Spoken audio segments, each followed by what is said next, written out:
Anton Lazzaro was a Minnesota Republican operative and donor. His generous donations allowed him access to the highest levels of government, including the presidency. He was also on the short list of alternative electors in Minnesota as part of Donald Trump's fake electors plot to maintain power after the 2000 election. Anton Lazzaro was a passionate fan of Donald Trump, and also, as we'll discover later, Jeffrey Epstein. Developing tonight, a former GOP strategist convicted of trafficking minors, paying 15 and 16-year-old girls in exchange for sex. He was a powerful GOP donor and political operative, and now he'll be spending 21 years in prison. Anton Lazzaro was sentenced today for sex trafficking minors after he was found guilty of those crimes in March. Fox 9's Karen Scullin now with what happened in court and how he got to this point. Karen? 32-year-old Anton Tony Lazzaro will be 51 years old when he gets out of federal prison. From there, it's 5 years on supervised release.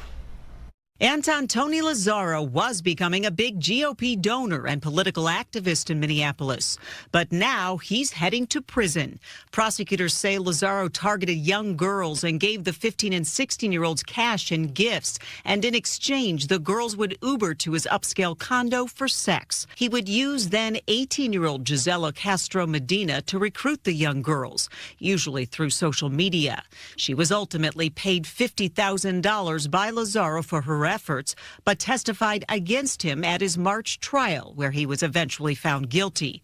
The sentencing judge commented on the soulless, mechanical nature of Mr. Lazzaro's crimes, like a sex trafficking assembly line, adding that the only two people Mr. Lazzaro showed any remorse for were himself and Jeffrey Epstein, who Mr. Lazzaro called his brother. Lazzaro especially started floundering on the witness stand when Williams showed these messages to Bittman. On the anniversary of the death of Jeffrey Epstein, the world's most infamous sex trafficker, poor Jeff. Rest in peace, my brother.